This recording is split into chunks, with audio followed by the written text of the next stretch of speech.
Scotch లా ఉంది. ఉంటామేంట్రా? ఇది నిజంగా స్కాచే.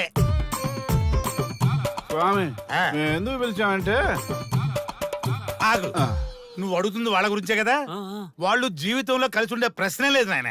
అరే మన స్వామికి మల్లెపూల వాసన పిల్లగాలి రెండూ తెలియదురా. వయసులో ఉన్న అమ్మాయిని అబ్బాయిని ఒకే రూమ్ లో పెడితే అంత సవరమే. నీ పొత్తమే కాదు నీయే. స్వామి ఆ, వాళ్ళిద్దరిని పెళ్లికి ఎలా ఒప్పించారు స్వామి? అలా అడుగు చెప్తా. ట్వాయ్, ట్వాయ్.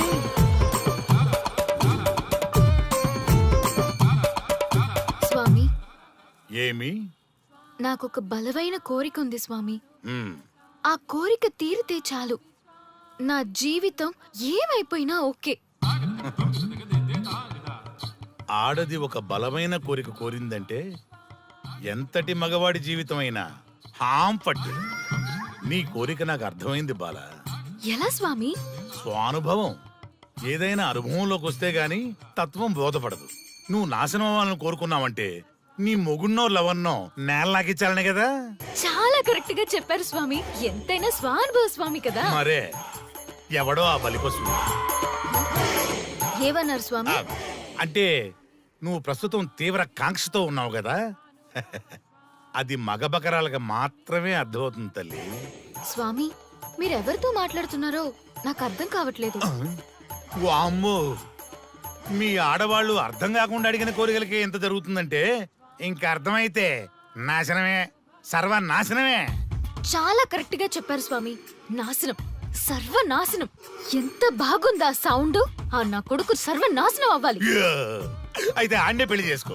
ఏ లోకాన్నైనా పెళ్లి కంటే పెద్ద శిక్ష లేనే లేదు. చాలా కరెక్ట్ గా చెప్పారు స్వామి. అనుభవం గ్యాప్ ఇచ్చారా? ఇసరండి. వాడి సాఫ్ట్వేర్ లోకి వైరస్ లా ఎంటర్ అయ్యి వాడి ఆనందాన్ని డిలీట్ చేసి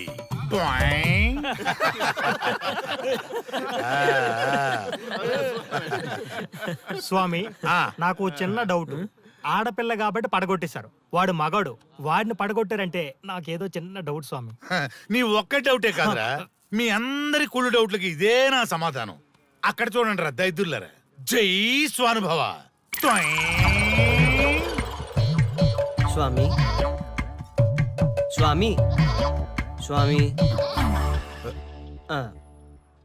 చెప్పు నాయనా. ఏం చెప్పమంటారు స్వామి? చెప్పుకో నాయనా.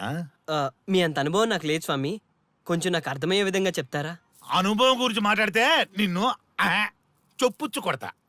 క్షమించండి స్వామి, ఆ. నాకు తెలుగు అంతగా రాదు. ఒరేయ్, భాష ఏదైనా భావం ఒకటేరా. నీ ఇష్టం వచ్చిన భాషలో ఏడు. ఓకే. ఇంతలాగేంట్రా, తొందరగా చెప్పి చావు. స్వామి, ఆ, మీరే నా క్లయింట్. తప్పు నాయన, నేను నీ క్లయింట్ కాదు, అందమైన అమ్మాయి. పాయింట్కి వస్తా స్వామి. తొందరగా రా. నిజంగా అందమైన అమ్మాయి నా క్లయింట్. స్వామి, ఏమని చెప్పమంటారు స్వామి? నేను తిన్నా దగ్గర తప్పట్టు, కూర్చున్నా తప్పట్టు, కూర్చున్నా తప్పట్టు, నేను బయట నుంచి తీసుకొస్తే తప్పట్టు, నేను తీసుకెళ్ళాలని మళ్ళీ అడుగుతాను. ఏం చేసినా తప్పే అంటున్నాను. బాగా ఉంటుంది అన్నింటి హిమాయి అంటుంది. ఏంటంటే నాగంగా పక్కన ఆపు నాయనా, ఆపు. మగవాళ్ళని ఆడవాళ్ళ మీద అభిప్రాయం అడగకూడదు. ఒకవేళ అడిగామే అనుకో, అది ఆడవాళ్ళ షాపింగ్ లా ఉంటది. అన్ని తెలిసి అడిగాను చూడు, నన్ను వద్దులే. చెప్పు నాయనా. ఇప్పుడు చెప్పండి స్వామి, నన్ను ఏం చేయమంటారు? నువ్వు రివెంజ్ తీసుకోవాలి, అంతే కదా? అవును స్వామి. నువ్వు ఓ పని చేయి, ఆ క్లయింట్లే పెళ్లి చేసుకో. అర్థమైంది స్వామి, పెళ్ళే కరెక్ట్. మీ అందరి అనుభవమే నా స్వానుభవం, నా స్వానుభవమే మీ అందరి అనుభవం. అదే కొట్టేటట్టు చెబుతారేంట్రా? జై స్వానుభవ. అటు చూడండి నాయన. ఎవరికైనా యవ్వనం గెలుపు, వృద్ధాప్యం ఓటమి. జీవితం అంటే గెలుపు ఓటముల కలయిక. అవును కదా, అందుకే ఉంటే ఇద్దరం కలిసే ఉందాం, పోతే ఇద్దరం కలిసే పోదాం. నన్ను వేరు చేసి మాట్లాడొద్దయ్యా. మనకి పెళ్లి చేసింది కలిసి జీవించమని, గెలుపులోనా ఓటమిలోనా అని కాదుగా. ఆడవాళ్ళకి యవ్వనంలో భర్త తోడు, ముసలితనంలో పిల్లల తోడు కావాలి. మగవాళ్ళకి గెలుపులో లోకమే తోడుగా ఉంటే, ఓటమిలో మాత్రం ఒక్క మరణమే తోడుగా ఉంటుంది. మరి స్టూడెంట్స్ కి గురువు తోడు కావాలి. థ్యాంక్స్ గురూజీ. చావులో కూడా ఆది దంపతులాంటి మీ తోడు దొరకడం నా అదృష్టం. అందరూ చచ్చిపోవడం అంటే అజ్ఞానం అంటారు. చావులో కూడా ఇంత జ్ఞానం ఉందా? ఎవరమ్మా నువ్వు? చావుకి పరిచయాలు అవసరమా? నీకు అవసరమే. బిడ్డ చనిపోతే ఆ తల్లిదండ్రులు ఎంత బాధపడతారో నీకేం తెలుసు? ఈ జీవితం నీది కాదు, మీ తల్లిదండ్రులది. చనిపోయే అధికారం నీకు లేదు. మరి మీకుందా? ఆ? జీవితాంతం తోడుగా ఉంటానని పెళ్లిలో ప్రమాణం చేశారు కదా. కనీసం మీ భార్య ఉన్నంత వరకైనా బతకండి. ఆ తర్వాత మీ ఇష్టం. ఎవరి కోసం బతకాలమ్మా? నా కోసం, నా జీవితం కోసం. కడుపున పుట్టిన పిల్లలే కాదన్నప్పుడు బయట దానివి నువ్వు నీకోసం. ఓ సంతేనా? ఈ రోజు నుంచి నేను మీ మనవరాల్ని. ఈ పంచభూతాల సాక్షిగా చెప్తున్నాను, మిమ్మల్ని దత్తత తీసుకున్నాను. ఇప్పుడు చెప్పండి అమ్మమ్మ, తాతయ్య, కలిసి చద్దామా, బతుకుదామా? బతుకుదాం, బతుకుదాం. అందరం కలిసి బతుకుదాం. ఏమిటమ్మా ఇది? నిన్నెలా చూస్తానని కల్లో కూడా అనుకోలేదమ్మా. నిజంగా కలలాగా జరిగిపోయింది తాతయ్య గారు. ఊహించినవి జరగడమే కదా జీవితం అంటే. నువ్వు లేని జీవితం తలుచుకుంటే మా జీవితాలకి ఆశాదీప నువ్వేనమ్మా. మా ఆశలు నిరాశ చేయకు తల్లి. పేషెంట్ కి రెస్ట్ అవసరం, కొంచెం ప్లీజ్. మా ఆయుష్ కూడా పోసుకొని నిన్ను నూరిళ్ళు వర్ధిల్లమ్మా, వర్ధిల్లు. సరే తాతయ్య గారు.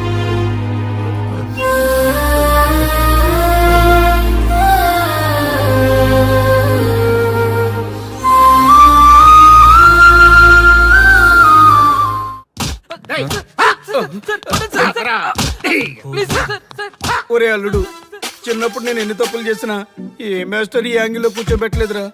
ఈ ఎస్ఐ గడు పెద్ద సేతయ్య అంట. ఈ టైంలో ఈ యాంగిల్లో కూర్చోవడం చాలా కష్టంగా ఉందిరా. వీడికి ఎమోషన్ వచ్చేలోపు నాకు మోషన్ అవుద్దేమని భయంగా ఉంది. అంటే వాడి ప్రమోషన్ కోసం ఎమోషన్ లో మనల్ని లాకప్ డెత్ చేస్తాడా? ఛీ, వాడికి అంత సీన్ లేదు. ప్రెస్ ఇక్కడ మనతో పెట్టుకుంటే రాజ్యాలే కూలిపోతాయి. రేయ్, రాజ్యాలు పోయి ప్రజాస్వామ్యం వచ్చిందన్న విషయం మీకు తెలియాలని మా ఎస్ఐ గారు మిమ్మల్ని కడ్రాయలతో కూర్చోబెట్టమని చెప్పింది. ఒరే అల్లుడు, టచ్ చేస్తే సెలబ్రిటీ కాన్సెప్ట్ కాస్త మా చావుని టచ్ చేసే ప్రోగ్రామ్ లా తయారైందిరా. కాన్సెప్ట్ కొత్తగా ఉంది, ఛానల్ వాళ్ళు కూడా ఓకే చేశారు.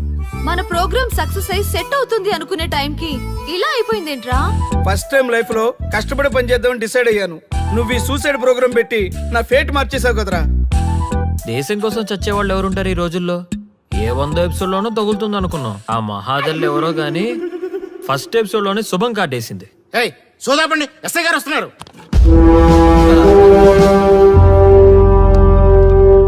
ఏంట్రా ఏదో ప్రోగ్రామ్స్? అసలు ఏం చేస్తున్నారా మీరు? మీ టీవీ ప్రోగ్రామ్స్ వల్ల ఆడవాళ్ళు మొగుళ్ళతో కాదురా, టీవీలతో కాపురం చేస్తున్నారు. మళ్ళీ కొత్తగా ఈ అసహనం ఏంట్రా? టీవీ రేటింగ్ కోసం ఫోన్లో ఎప్రిడైజ్ చేసి చంపేస్తారా? మిమ్మల్ని బయటకు వెళ్ళనిస్తే బతకనిస్తారా? Very danger. ఇంకా నయం మిలిటెంట్లకో టెర్రరిస్టులకో తెలియలేదు, ఒక్క ఫోన్ కాల్ చాలు తెలిస్తే. కానిస్టేబుల్ గోపాల్ సార్, చట్టంలో ఎన్ని సెక్షన్లు ఉన్నాయో అన్ని సెక్షన్లు వీళ్ళ ఎఫ్ఐఆర్ లో రాయి. Okay sir. కుమ్మేద్దాం వెదవల్ని. ఏదో తెలియకలో జరిగిపోయింది, ప్రోగ్రామ్ కోసం చేసాం, తప్పు అయిపోయింది సార్. తప్పు కాదురా, మేము ఏవైనా చేయగలమన్న బలుపు తగ్గిస్తా కదా. హలో, ఏం ఎస్ఐ, నేనెవరనుకున్నావు? న్యూస్ ఛానల్ ప్రోగ్రామ్ డైరెక్టర్ని మా వాళ్ళని అరెస్ట్ చేస్తావా? నేను పవర్ బ్యాంక్ లాంటి, నేను టచ్ చేస్తేనే Pawan Kalyan power star, Mahesh Babu super star అయ్యాను. గుర్తుపెట్టుకో, ప్రెస్ ఎక్కడ మమ్మల్ని ఇంప్రెస్ చేసేవనుకో నీకు ప్రమోషన్, కాదంటే డిమోషన్. అర్థమైందా? సార్ మీరేంటో అర్థమైంది, కానీ ఒక చిన్న రిక్వెస్ట్ సార్. ఏంటి? మీలాంటి పవర్ బ్యాంక్ తో ఒక ఫోటో దిగాలనుంది. వీళ్ళని తప్పకుండా వదిలేస్తా, ఒక్క ఫోటో ప్లీజ్. ఓకే, సెలబ్రిటీతో సెల్ఫీ దిగు, ఫోటో కాదు. నాకు అర్థమైపోయింది, నువ్వు పైకి వస్తావు. ఇగో వస్తున్నా. చైతి, ఈ ఆర్యగాడితో పెట్టుకోకు. నీలాంటి స్ట్రిక్ట్ ఆఫీసర్ని కూడా ఇదిగో ఇలా స్టిక్ లా తిప్పినోడిని. అర్థమైందా? తోపెక్కడ? ఎస్ఐ ఎక్కడ? అదిగో మా సార్ అక్కడ. నీకేనా సెల్ఫీ తీసుకో. సెల్ఫీ అయితే సెల్లో బాగుంటుందని చిన్న రిక్వెస్ట్ సార్. నీ క్రియేటివిటీ నాకు నచ్చిందయ్యా. నాలాంటి సెలబ్రిటీతో సెల్ఫీ నీకు లైఫ్ టైం పిక్. పద తీసుకుంది. Thank you sir. ఏంటా బాడీ బట్టలేసుక చూడలేక వస్తున్నాం. లోపల ఏం జరుగుతుంది? సార్కి కొత్త కదా, ఇక్కడ పనులను పట్టుకున్నా మంత్రులు పనులు మానుకుని వచ్చి మరీ ఫోన్లు చేస్తారని తెలియక తెగరొచ్చిపోతున్నాడు. సెల్ఫీ అన్నారు, రండి సార్, టైం అయిపోతుంది. సెల్ఫీ కంటే ముందు చిన్న మ్యాటర్ ఉంది సార్. ఏంటి ఆ మ్యాటర్ అంటే అమ్మో.